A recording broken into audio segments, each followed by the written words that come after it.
I'm actually proud to be the founder and executive chairman of a company called StemChain. StemChain came around from an idea with me and my co-founder probably about a couple years ago. We're trying to figure out how to get into the crypto token space. In January, we sat down and we finally said we need to do a land grab on some basis. STEM to us was very, very important.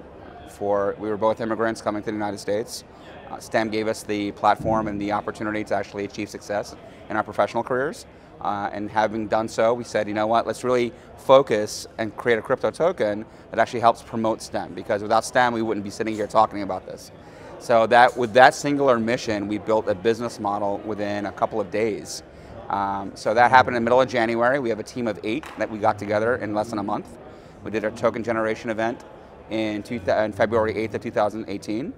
We had our first partner organization onboarded onto our platform by middle of March, and now we're up to 4 with 3 in pipeline and a white label opportunity happening. So within 6 months, we fully commercialized a crypto token that's completely useful, and our partner organizations are receiving funds from the crypto community that we're actually growing on their behalf on a daily basis. Wow. So it's been really, really great. And so the reason why we've actually had success is that I think we actually articulated and synthesized a really great model for both the partner organizations as well as the crypto funders. And the way that we did that is that we actually said we're going to take 80% of all the tokens we generated on the Stellar network, which was 100 billion tokens, and we reserved 80% for the matching. Wow. So 10% is for working capital and 10% is for the founders and the team, but the rest of 80% really goes towards the good and creating the impact investment. We actually believe in this context that what we're trying to accomplish are trillion-dollar returns of investment, because it's going to be multi-generational.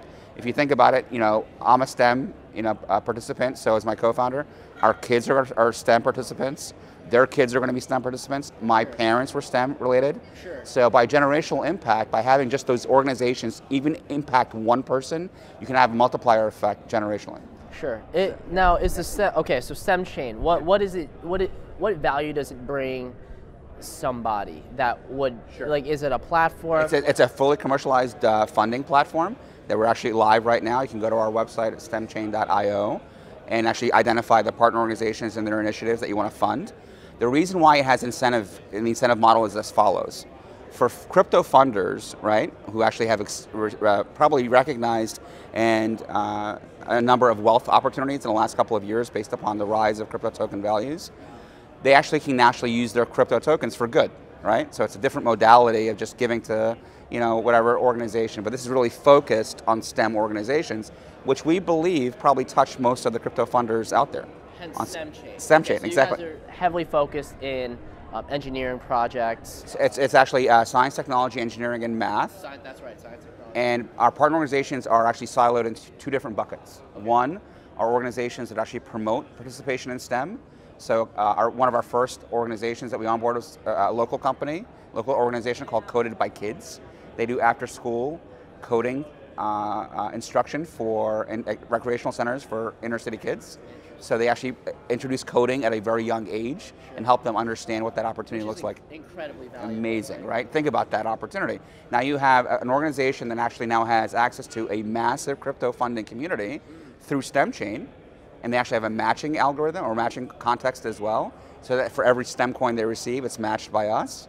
And so they can basically market to their donors and funders to use StemChain, and we market to our community as well to highlight Coded by Kids as an opportunity as well. So interesting. Yeah. Well, within the hierarchy and the internal organization that is StemChain, how do you guys come to a conclusion and rather the decision that, hey, this is going to be a company or a project that is on the StemChain? Is there a governance behind that? Is that on the blockchain? Right. What does that look like? So from a technology standpoint, we actually hold all the technology between the funders and the organizations. It's wallet to wallet.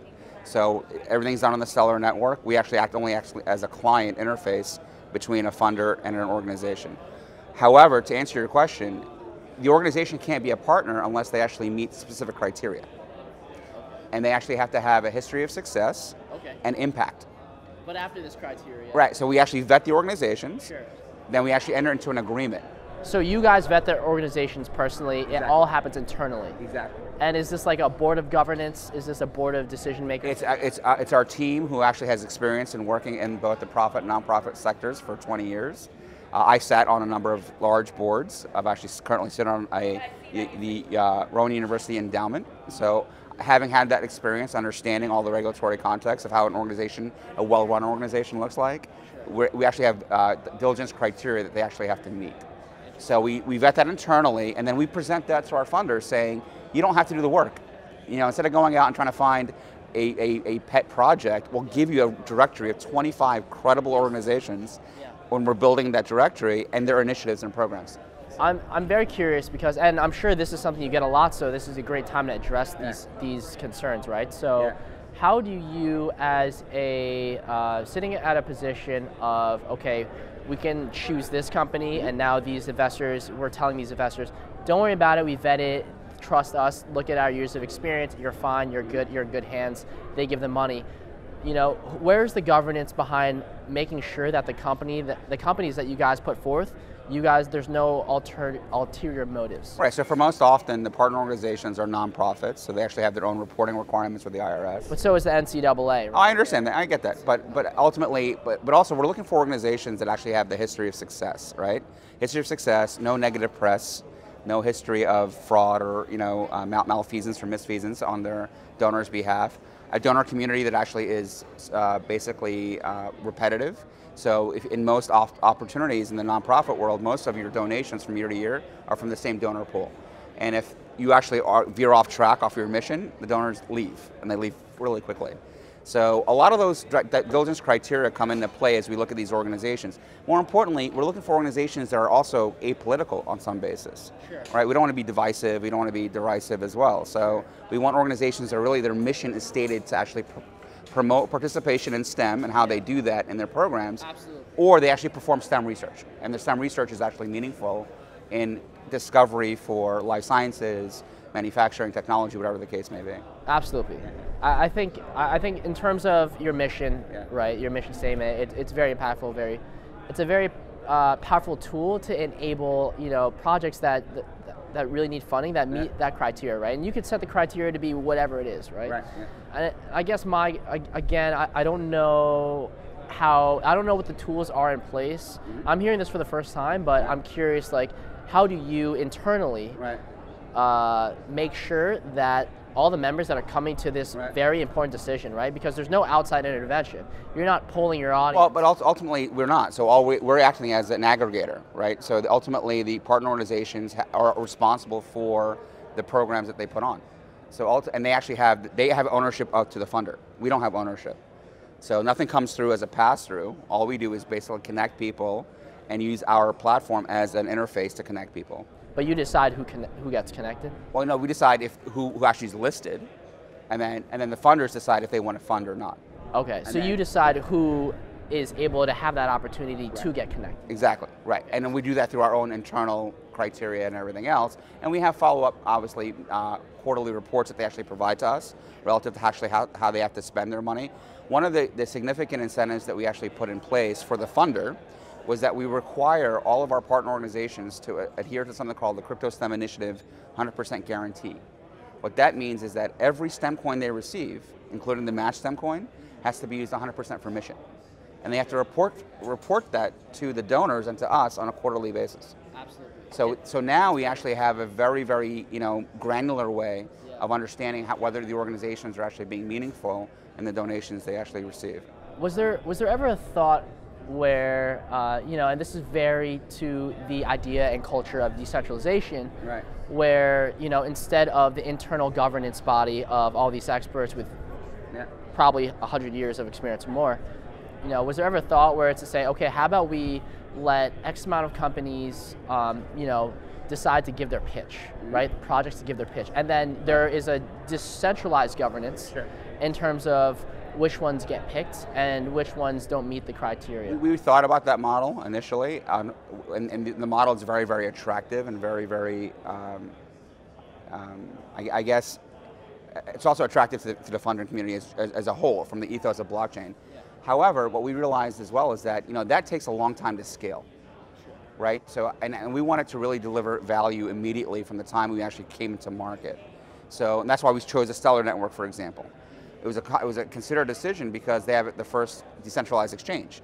So from day one, when we generated our tokens, we can actually now basically buy and sell them, and the funders can buy them to fund. So basically, you didn't want to be in a position, or you couldn't be in a position where you needed to wait for people to be this governance because you needed to get people on the platform first. Right. So would this be something, exactly, so would this be something for the future? It could be. So that's something, and actually we talk about that on a regular basis internally.